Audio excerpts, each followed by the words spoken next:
Coordinator है पूरे जो मीडिया का काम है इस चुनाव के लिए, हमारे समक्ष है यहाँ। हम आप सबका स्वागत करते हैं। हमारे साथ श्रीकांत शर्मा जी, हमारे जो राष्ट्रीय मीडिया प्रभारी हैं, वो भी आए हुए हैं दिल्ली से आज। और हमारे साथ यहाँ संजय भारद्वाज जी, जो वाराणसी क्षेत्र के मीडिया प्रभारी हैं, वो भी हैं। बाकी हमारे कई बंधु ऑलरेडी कमीशन और सब में भी व्यस्त हैं। Just to quickly introduce, we have with us Mr. Ravi Shankar Prasad, the Deputy Leader in the Rajya Sabha. He is also the Chief Coordinator for the media efforts of the party for this election also.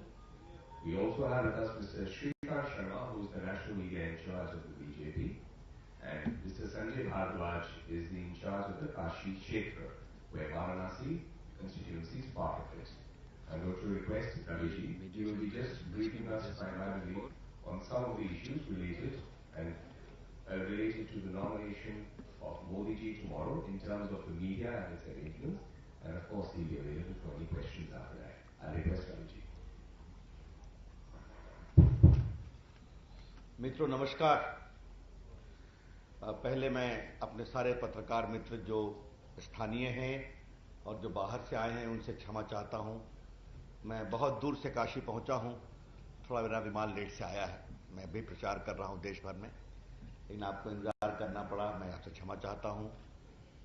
सामान्यतः 8 बजे कोई press का समय नहीं होता है, लेकिन आपको जो भी असुविधा हुई उसके लिए मैं दोषी हूं, मैं आपसे क्षमा चाहता हूं। मित्रों, कल माननीय मोदी जी का नामांकन है। एक बात पार्टी के इस चुनाव में राष्ट्रीय मीडिया मेन कोऑर्डिनेटर के रूप में मैं आपको एक बात बता दूं कि जो हमने यहां एक मीडिया सेंटर सेटअप किया है, ये बीजेपी की नेशनल मीडिया सेल का पूर्वांचल सेंटर हमने सेटअप किया है, जिससे हम पूरे उत्तर प्रदेश के पूर्वांचल सेक्टर को नियंत्रित करेंगे, उसके साथ समन्वय करेंगे। स्वाभाविक है, काशी का अपने आप में एक महत्व इसलिए भी हो जाएगा कि यहां से हमारे प्रधानमंत्री के उम्मीदवार नरेंद्र मोदी जी लड़ रहे हैं। मित्रों, लगभग 20 दिनों से देश में मैं भी घूम रहा हूं और कश्मीर से लेकर कन्याकुमारी तक जो नरेंद्र मोदी जी के पक्ष में एक नया आशा का भाव हुआ है, उसको हम देख रहे हैं। हमारे लिए बहुत सुकून का विषय है कि कल मैं पंजाब में था 2 दिन, उसके पहले मैं आसाम में था। इस बार भाजपा का कमल कई ऐसे क्षेत्रों में भी खिलने वाला है बहुत प्रभावी तरीके से, जहां बीजेपी पारंपरिक रूप से कमजोर रही है। The BJP is going to do exceedingly well even in those areas where the BJP has been conventionally not very strong. मैंने आसाम में जो रिपोर्ट ली, मैंने जो रिपोर्ट तमिलनाडु के बारे में ली, केरला के बारे में ली, बंगाल, उड़ीसा, इन सभी स्थानों पर बहुत ही उत्साह है। मुझे स्वीकार करना पड़ेगा कि जहां सोनिया गांधी, मनमोहन सिंह, राहुल गांधी और जो 10 साल का कुशासन है, उसके खिलाफ देश में एक बदलाव की चाहत है। There is a yearning for change in the country, और बीजेपी की तरफ लोग बहुत ही आशा और विश्वास से देख रहे हैं। लेकिन इन सबों के साथ साथ नरेंद्र मोदी के नेतृत्व को लेकर भी देश में बहुत उत्साह और आशा है। The projected leadership of Shri Narendra Modi as the prime minister candidate has generated great hope, expectation and also excitement in the country. यह हमें अवश्य दिखाई पड़ रहा है। इस पूरे परिदृश्य में काशी अपने आप में बहुत महत्वपूर्ण हो जाती है कि जहां पर बाकी स्थान पर लोग भाजपा और नरेंद्र मोदी जी के नाम पर वोट दे रहे हैं, बदलाव की चाहत को लेकर, वहां काशी के लोग नरेंद्र मोदी जी को वोट देने वाले हैं। यह एक बहुत बड़ा अंतर है। The very fundamental difference that while in the entire country there is a great desire to see BJP as the alternative. There is a great yearning to see Narendra Modi as an embodiment of hope. Hence, voting for the BJP. As far as Kashi is concerned, people are going to vote for Narendra Modi ji as the candidate. तो मित्रों जी, कल उनका नामांकन है। यह हम सबों के लिए बहुत ही गौरव का अवसर है। यहां संजय जी हैं, धवन जी के भी यहां रहने की अपेक्षा थी। वो चुनाव के हमारे कोऑर्डिनेटर हैं, संयोजक हैं ना जी, प्रभारी हैं, लेकिन वो सब कल की तैयारियों में व्यस्त हैं। हम इसलिए बीजेपी के मीडिया सेल की ओर से राष्ट्रीय कोऑर्डिनेटर के रूप में अपने स्थानीय पत्रकारों का बहुत विनम्र भाव से स्वागत करता हूं। मैं अपने राष्ट्रीय मीडिया सेल की ओर से दिल्ली से और बाहर से जो हमारे पत्रकार मित्र आए हैं, उन सबों का भी मैं बहुत अभिनंदन करना चाहता हूं। मित्रों, कल जो नरेंद्र मोदी जी के प्रस्तावक हैं, उनका नाम मैं आपको बताना चाहता हूं। एक तो जस्टिस गिरधर मालवीय जी उनके प्रस्तावक होंगे, जो इलाहाबाद उच्च न्यायालय के अवकाश प्राप्त न्यायाधीश हैं और शिक्षाविद भी हैं और मदन मोहन मालवीय जी के पौत्र हैं। तो एक उन्होंने सहर्ष स्वीकृति दी है। दूसरे पद्म विभूषण छन्नूलाल मिश्रा जी उनके प्रस्तावक रहेंगे। उन्होंने भी सहर्ष कृपापूर्वक स्वीकृति दी है नरेंद्र मोदी जी के प्रस्तावक बनने के लिए। तीसरे प्रस्तावक गंगा सेवक वीरभद्र निषाद जी होंगे। वीरभद्र निषाद जी जो एक नाविक हैं, वो भी मोदी जी के प्रस्तावक होंगे। और चौथे प्रस्तावक के रूप में श्री अशोक, जो बुनकर समाज के प्रतिनिधि हैं, बनारस की पहचान के रूप में, वो भी एक प्रस्तावक के रूप में रहेंगे। तो चार प्रस्तावक का नाम जो मैं आपको आज बताना चाहता हूं। एक जस्टिस गिरधर मालवीय जी, देश के महान विभूति पंडित मदन मोहन मालवीय के पौत्र, इलाहाबाद हाई कोर्ट के अवकाश प्राप्त न्यायाधीश। दूसरे देश के जाने माने संगीतज्ञ पंडित छन्नूलाल मिश्रा जी, पद्म विभूषण। तीसरे गंगा सेवक श्री वीरभद्र निषाद जी, जो एक नाविक हैं। और चौथे श्री अशोक, जो यहां के बुनकर समाज के प्रतिनिधि हैं। मित्रों, जो मोदी जी का कार्यक्रम है, उसके बारे में हम आपको जानकारी देना चाहेंगे। कल मोदी जी 8:30 बजे हेलीकॉप्टर से आएंगे और बनारस हिंदू यूनिवर्सिटी के हेलीपैड पर उतरेंगे। उसके पश्चात वो महामना मदन मोहन मालवीय जी की जो मूर्ति है बीएचयू के एंट्रेंस पर, उस पर माल्यार्पण करेंगे। उसके बाद वो काशी विद्यापीठ मलदहिया चौराहा पर हेलीकॉप्टर से जाएंगे और उसके पश्चात सरदार वल्लभ भाई पटेल की जो मूर्ति है, उस पर वो पुष्पांजलि करेंगे, माल्यार्पण करेंगे। और उसके बाद उनकी शोभा यात्रा शुरू होगी नामांकन के पहले। ये शोभा यात्रा कचहरी के बाद जो स्वामी विवेकानंद जी की मूर्ति है, वहां पर भी वो माल्यार्पण करेंगे। और उसके पश्चात वो अंबेडकर जी की जो मूर्ति है कचहरी के पास, उस पर भी पुष्पांजलि करेंगे और माल्यार्पण करेंगे। तो विवेकानंद जी की मूर्ति, अंबेडकर जी की मूर्ति, इसके पहले मलदहिया के पास सरदार पटेल जी की मूर्ति और बीएचयू के कैंपस में महामना मदन मोहन मालवीय की मूर्ति, इन चारों मूर्तियों पर माल्यार्पण, पुष्पांजलि, अपना विनम्र प्रणाम करेंगे। और उसके पश्चात ये जो प्रोसेशन चलेगा, शोभा यात्रा होगी उनकी, और फिर जाकर कचहरी में अपना वो नामांकन प्रस्तुत करेंगे। मित्रों, कल मैं स्वयं रहूंगा यहां पर। श्रीकांत जो हमारे मीडिया सेल के कोऑर्डिनेटर हैं, दिल्ली से आए, वो रहेंगे। संजय जी हैं पूरे पूर्वांचल क्षेत्र के, ये रहेंगे। हमारे जो बाकी काशी के मीडिया सेल के लोग हैं, लखनऊ से भी आए हैं, वो भी रहेंगे। नलिन कोहली जी यहां पर हैं ही हैं बहुत दिनों से, ये रहने वाले हैं। इसके अलावे विभिन्न जो पॉइंट्स हैं जिसकी चर्चा मैंने की, वहां पर हमारे काशी के अपने कई वरिष्ठ कार्यकर्ता, जिनका नाम आपको हम दे देंगे, उनका मोबाइल नंबर भी दे देंगे, वो सब उपलब्ध रहेंगे आप लोग के सहयोग के लिए। ये सब लंबी सूची है, आपको हम दे देंगे। कल हम पूरी कोशिश करेंगे कि आपको कठिनाई नहीं हो। हम अपेक्षा करते हैं कि कल बहुत बड़ी संख्या में लोग आएंगे। जैसे ही मैं हवाई अड्डे से बाहर निकला, मुझे संजय जी ने बताया और यहाँ के लोगों ने बताया कि यहाँ की जनता में बहुत उत्साह है, बहुत अधिक जोश है। कई व्यापारिक संगठनों ने कहा है कि कल हम लोग अपने व्यापारिक संगठन को बंद रखेंगे और मोदी जी के इस पूरे शोभा यात्रा में शामिल होंगे।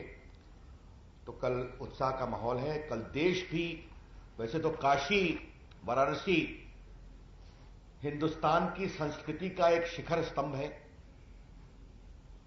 भारत के पूरे संस्कृति और सभ्यता का एक बहुत ही ज्वलंत प्रतीक है।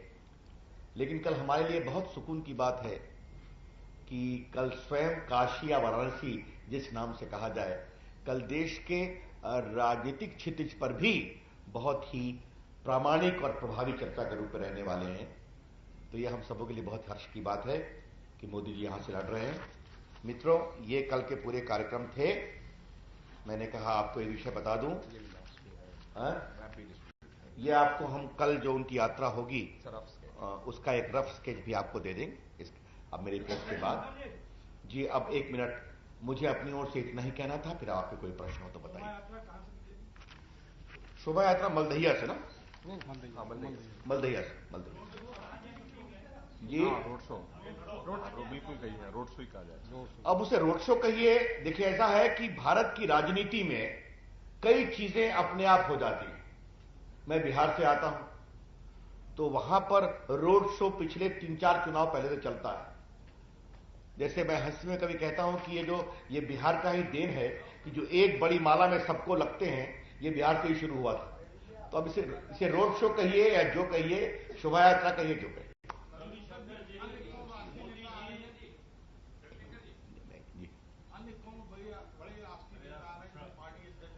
जी, हम लोग उनसे चर्चा में लगे हुए हैं। सब लोग चुनाव अभियान में, प्रचार में देश भर में लगे हुए हैं। तो प्रमुख नेता रहेंगे, उसकी सूचना आपको दे देंगे। एक मिनट, इनका लीजिए। रविशंकर जी, यहाँ पर महापुरुषों की जो प्रतिमाएं हैं उनको तो पुष्पांजलि मोदी जी अर्पित कर रहे हैं, लेकिन ये शिव की नगरी, भगवान शिव को वो अपनी पुष्पांजलि किस रूप में अर्पित करेंगे? देखिए, आपकी जानकारी के लिए, जब मोदी जी पहली बार आए थे तो उन्होंने बाबा विश्वनाथ का दर्शन किया था। पहली यात्रा में ही आए थे, तो आपको याद होगा जब वो उनकी पब्लिक रैली थी, संकट मोचन भी गए थे। तो इस पूरे देश को बदलाव के महाअभियान में उनकी काशी की पहली यात्रा हुई, तो काशी विश्वनाथ के प्रणाम से आरंभ हुई थी। कल चूंकि प्रोग्राम टाइट है, उनको बाकी प्रचार में भी जाना है और आपको मालूम है कि थोड़ा सुरक्षा का दृष्टिकोण भी होता है, तो आगे फिर जाएंगे वो काशी विश्वनाथ जी। अब यहां किसी ने मीडिया से मुखातिब कब होंगे? हाँ, निश्चित रूप से होंगे। मुझे पूरा विश्वास है कि काशी की मीडिया का उन पर विशेष अधिकार होगा, क्यों नहीं होगा, जब यहां से वो चुनाव लड़ रहे हैं। लेकिन आपने देखा होगा कि मोदी जी का अब तक 6-7 इंटरव्यू तो आ चुका है। पहले कांग्रेस के लोग ये सवाल करते थे कि वो मीडिया से दूर क्यों जा रहे हैं, और आपने देखा होगा, चाहे वो सामूहिक रूप से सवाल पूछे गए या आपकी अदालत में पूछे गए या 1-to-1 में पूछे गए, वो सारे सवाल उनसे पूछे गए हैं जिन सवालों से पिछले 10-12 साल से उनसे चर्चा होती रही है। तो आपसे भी बात करेंगे, हम पूरी कोशिश करेंगे आपसे बातचीत हो। रवि जी, एक और सवाल ये था रवि जी, सवाल ये था कि बहुत सारे लोग उनका अलग अलग जगहों पे स्वागत करना चाह रहे थे और इसको लेके भी भारतीय जनता पार्टी ने कुछ रणनीति बनारस के लोगों ने बनाई थी। क्या ये है इस कार्यक्रम में शामिल? देखिए, हम वो देख रहे हैं। हमारी एक कठिनाई जान लीजिए कि मैं काशी के लोगों के इस भावना से मैं स्वयं पूरा अवगत हूं और उसका स्वागत भी करते हैं। लेकिन हमारी कठिनाई क्या है, कुछ सुरक्षा के मानकों का हमें ध्यान रखना पड़ रहा है, आप समझते हैं। तो हम पूरी कोशिश कर रहे हैं, वो जैसे फाइनलाइज होगा आपको बताएंगे। हाँ, आप गिरधर मालवीय जी जो है वो नो डाउट बहुत बड़ी पर्सनालिटी है और बनारस में भी जाने जाते हैं, लेकिन मूल रूप से इलाहाबाद के रहने वाले हैं। तो ऐसी क्या आवश्यकता पड़ गई आपको कि उनको जो है? नहीं, अब ये तो देखने का नजरिया होता है। हम उनके परिवार को भी देखते हैं, उनमें महामना मदन मोहन मालवीय की परंपरा का भी दर्शन करते हैं, उनके स्वयं की उपलब्धियों का भी ध्यान करते हैं। इसलिए उसको उस रूप में देखने की जरूरत नहीं है। वो वोटर है काशी में, ये बड़ी बात है। कल रविशंकर प्रसाद जी, मैंने अभी कुछ इनके जो इंटरव्यू हो गए हैं मोदी जी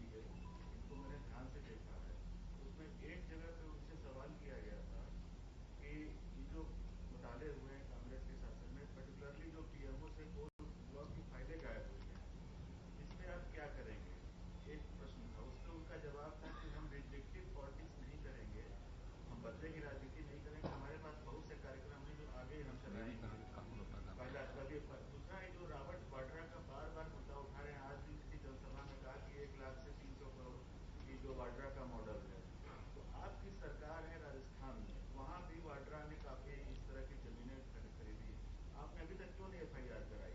और ये जो कहते हैं कि मैं घोटालों की जांच, मैं बदले की राजनीति नहीं करूंगा, मैं आगे देखूंगा, मुझे प्रोग्रेसिव देखना है, तो इससे क्या ये लगता नहीं जो आम आदमी पार्टी आरोप लगाती आ रही है कि कहीं न कहीं दोनों पार्टियों में कहीं अंदरूनी साठगांठ है? नहीं, ये कहने का कोई मतलब नहीं है।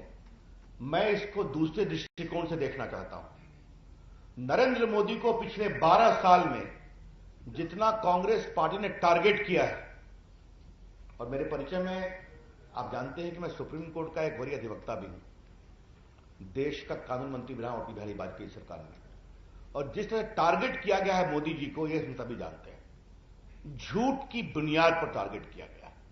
बाद में सुप्रीम कोर्ट ने निर्णय हुआ, मैं उसमें जाने की जरूरत नहीं आवश्यकता समझता हूं। अगर ऐसे परिवेश में मोदी जी कहते हैं कि मैं कोई वेंडेटा की पॉलिटिक्स नहीं करूंगा, तो यह उनका एक बहुत बड़ा बयान है जिसका स्वागत किया जाना चाहिए। यह मैं पहली बात कहूंगा।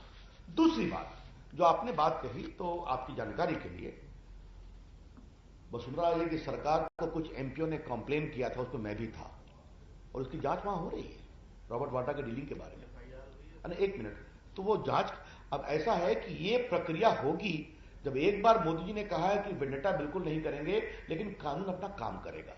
ये बात उन्होंने कोल घोटाले के बाद में भी कही है। इसलिए इसके बारे में आम आदमी पार्टी के सर्टिफिकेट की कोई आवश्यकता नहीं है। हाँ, विकास भदौरिया जी सर, मेरा सवाल ये है कि अरविंद केजरीवाल बनारस में जब भी होते हैं, उनके खिलाफ विरोध प्रदर्शन होते हैं। आज उनके पार्टी के एक सहयोगी नेता सोमनाथ भारती के साथ मारपीट की गई। अरविंद केजरीवाल के आम आदमी पार्टी के किसी भी सदस्य अगर कोई हिंसा करते हैं तो वो अपील करते हैं कि हिंसा ना की जाए, लेकिन बीजेपी की तरफ से अभी तक कोई भी इस तरह की अपील नहीं की गई है। वो आखिर अरविंद केजरीवाल मोदी जी के खिलाफ सम्मानित प्रतिद्वंदी है, आप लोग अपने मौन रखकर एक तरह से बढ़ावा दे रहे हैं इस तरह की हिंसा को। विकास जी, शायद लगता है आपने अपना होमवर्क नहीं किया। आपने ये सवाल मुझसे दिल्ली में भी पूछा था, और मैंने स्वयं कहा था कि हम हिंसा में विश्वास नहीं करते। आपके घोषणा पत्र कार्यक्रम में मैं गया था, वहां भी मुझसे सवाल पूछा गया था। अरुण जेटली जी ने स्वयं कहा है हम किसी प्रकार की हिंसा का समर्थन नहीं करते, और यही बात हम यहां भी कहना चाहते हैं, हिंसा बिल्कुल नहीं होनी चाहिए। ये मैं उनकी परेशानी समझता हूं कि अरविंद केजरीवाल को स्थानीय कार्यकर्ता बहुत कम मिल रहे हैं, फिर भी उनके कार्यकर्ता बाहर से भी आते हैं, तो उसका सम्मान होना चाहिए। और हम शांति के पक्ष, बिल्कुल शांति के पक्षधर हैं। बस अंतिम सवाल, मुझे एक टीवी कार्यक्रम में जाना है बस। अब ऐसा है, कुछ निर्णय मोदी जी के ऊपर छोड़िए।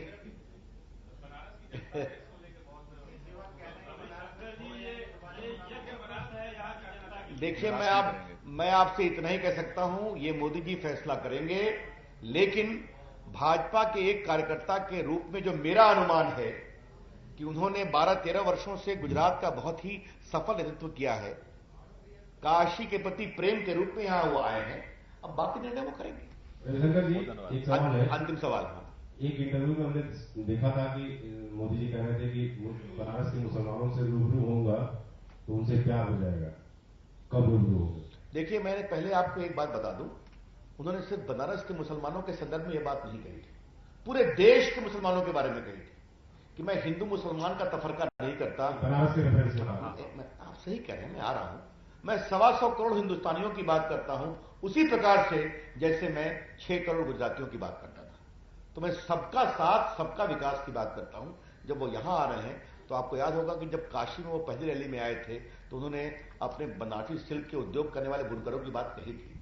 तो यहां प्रचार में आएंगे तो सबसे मिलेंगे, क्यों नहीं मिलेंगे, जरूर मिलेंगे। बहुत बहुत बहुत धन्यवाद।